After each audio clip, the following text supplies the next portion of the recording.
হুম। আসসালামু আলাইকুম বন্ধুরা, সবাই কেমন আছেন? আশা করি সকলে অনেক ভালো আছেন। আমাদের নতুন একটি ভিডিওতে আপনাদের সবাইকে স্বাগতম। আর আমরা ইতিপূর্বে স্টেপ বাই স্টেপ দেখিয়েছি ভুট্টা গাছ কীভাবে মোটা করতে হয়, ভুট্টা গাছ কীভাবে ছোট থেকে বড় করতে হয়, বা ভুট্টা গাছ দ্রুত বৃদ্ধি করার নিয়ম, সার কীটনাশক প্রয়োগের নিয়ম, এ টু জেড যত কিছু আছে সব কিছু কিন্তু আমরা আস্তে আস্তে দেখিয়েছি। এখন আমাদের ভুট্টা গাছগুলো কিন্তু মোটা মোটা হয়েছে এবং মোচা আসার সময় হয়েছে। সেহেতু এই মোচা আসার আগে আপনাদের কি কি সার প্রয়োগ করতে হবে এবং কিভাবে কি করতে হবে করলে মোচাটা দ্রুত আসবে এবং মোচাটা অনেক বড় হবে, সেখান থেকে আপনারা অনেক বেশি ফলন পেয়ে লাভবান হতে পারবেন, সেই বিষয়ে কিন্তু আজকের এই ভিডিও। তো বন্ধুরা দেখেন, অনেকেই বলে যে যখন মোচা আসে তখন কিন্তু আপনার ডিএপি সারের প্রয়োজন হয় বা টিএসপি সারের প্রয়োজন হয়। আমি বলবো যে আসলে একটা গাছকে মোটা করার জন্য ডিএপি সার বা টিএসপি সার ব্যবহার করা হয়। এখন যখন গাছটা মোটা হয়ে উঠে গেছে এবং বড় যেহেতু হয়ে গেছে, সেহেতু এইখানে কিন্তু ডিএপি সারের কোনো দরকার নেই। আপনারা ডিএপি বা টিএসপি সার কোনোভাবেই দিবেন না। আমাদের গাছগুলোর বয়স ৫-১৫ দিন বা ৬০ দিন হয়ে গেছে। এই গাছগুলোর মধ্যে সর্বোচ্চ আর ১৫ দিনের মধ্যে দেখবেন যে মোচা বের হয়ে গেছে বা ফুল চলে আসছে। তো এখানে আর ডিএপি সার দিয়ে কোনো দরকার নেই। এখন আপনি যদি দিতে চান তাহলে আমরা যে কয়েকটা জিনিস দিতে বলবো, এই কয়েকটা জিনিস যদি আপনারা দিতে পারেন তাহলে আপনাদের মোচাগুলো দ্রুত চলে আসবে এবং মোচা আপনার ওজন হবে, মোচার মধ্যে পরিপূর্ণ ভুট্টা থাকবে।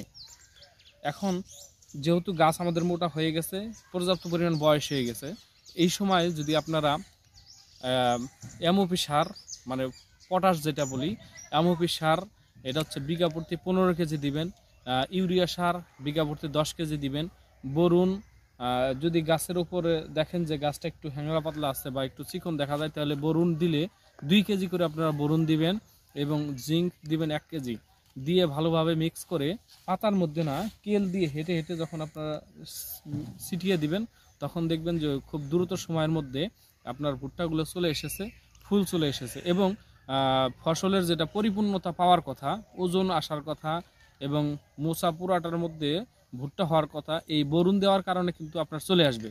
এখন আমরা এমওপি সার বা পটাশ সার কেন দিব? এই সময় গাছের শিকড়গুলোকে যদি দ্রুত বর্ধন করা যায় জন্য কিন্তু আমরা পটাশ সার ব্যবহার করব।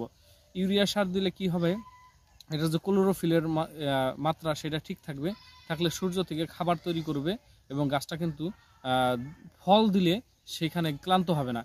কারণ একটা আমরা দেখি যে ছাগল বা গরুর যখন বাছুর হয় তখন কিন্তু এগুলাকে এক্সট্রাভাবে কাঁচা ঘাস ফিড দিতে হয়। এই যে এখন যখন এগুলার ফুল আসবে তখন কিন্তু এক্সট্রাভাবে এগুলাকে যোগান দিতে হয়, দিলেই সেখানে কিন্তু আপনি পরিপূর্ণভাবে ফল পেয়ে যাবেন। এবং বরুণ সার হচ্ছে এমন একটা সার যেটা দিলে ফলের পরিপূর্ণতা আসে, পরিপূর্ণ কালার আসে, পরিপূর্ণ ওজন আসে, যার কারণে আপনার এই বরুণ সারটা দিতে হবে বিঘা প্রতি 2 কেজি। এবং জিঙ্কটা দিলেও কিন্তু বোরনের মতো সেম কাজ হয়, যার কারণে আমরা কিন্তু জিঙ্ক সারটাও দিয়ে দিব বিঘা প্রতি 1 কেজি। এই নিয়ম মেপে যদি আপনারা দেন, দেখবেন যে 10 থেকে 15 দিনের মধ্যে আপনারা সুন্দর রেজাল্ট পেয়ে যাবেন এবং সেইখান থেকে আপনারা ফসল যেটা পাবেন ইনশাআল্লাহ অন্য বছর থেকে এবার 5 থেকে 10 মণ বিঘা প্রতি আপনার ভুট্টা বেড়ে যাবে।